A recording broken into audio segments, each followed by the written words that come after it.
Hello, my name is Jack O'Leary. I'm head of advisory North America at Edge by Essential, and I'm here to present to you today our global grocery channel trends outlook for 2023 and beyond.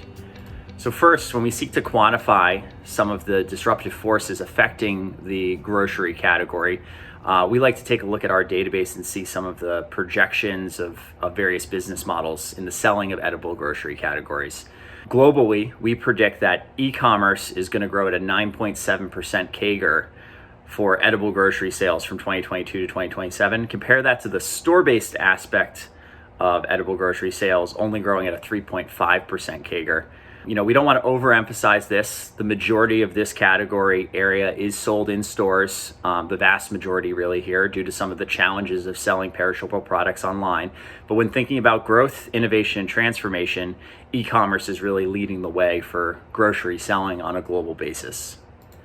Now, when we look at some of the constituent retailers that are most dominating this space, we've got very recognizable names here. I've pulled out some of the top retailers of supermarket selling in both North America and Europe. And you see the likes of Kroger going from over $100 billion in sales in 2022 to likely $124 billion by 2027.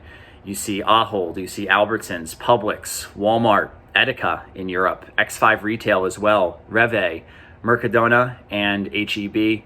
A lot of very well recognized platforms and players that are traditionally the strongest in grocery and will continue to be due to their diversity of banners, ability to invest in their formats and really shape the future of how this channel is shopped.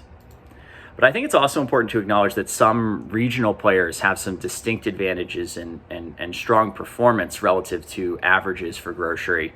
In the US, for example, the likes of Winco Foods, Hy-Vee, Hannaford's, Price Chopper, Piggly Wiggly, all of these players outperform the typical channel average. For example, US supermarkets on average in our database sell around $372 per square foot per year.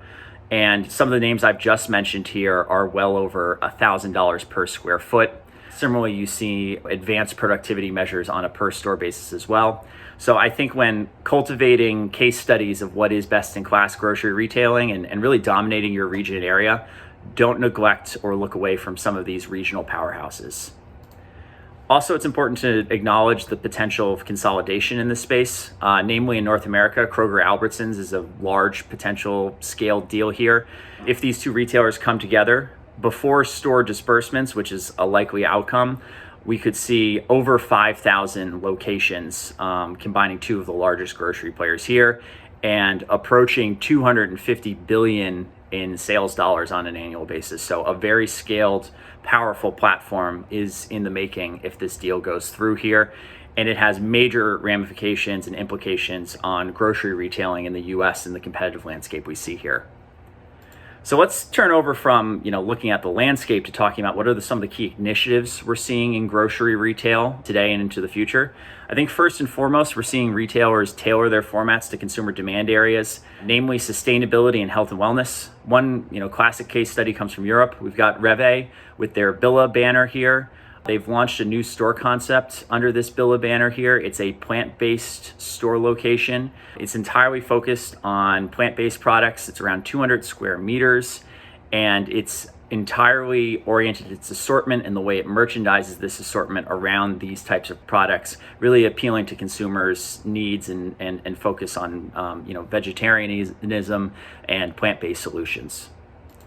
Another area of focus is costs. We've coming out of a very high inflation-oriented period here.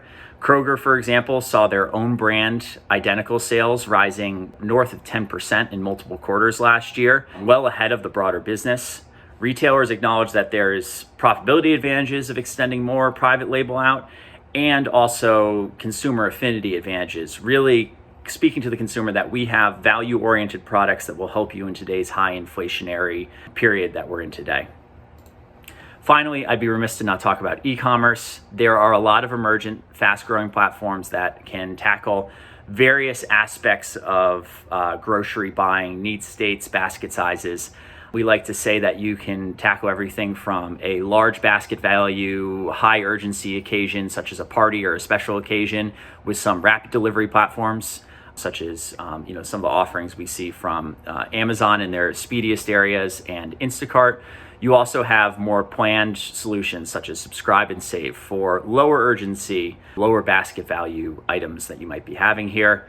You also can serve your regular full basket weekly shop through every single omni-channel grocery player's growing online grocery offerings here. Tesco, Walmart, Kroger, Sainsbury's, all of these platforms are standing up substantial e-commerce offerings to win with digital consumers, shoppers that want to buy online for their grocery trips.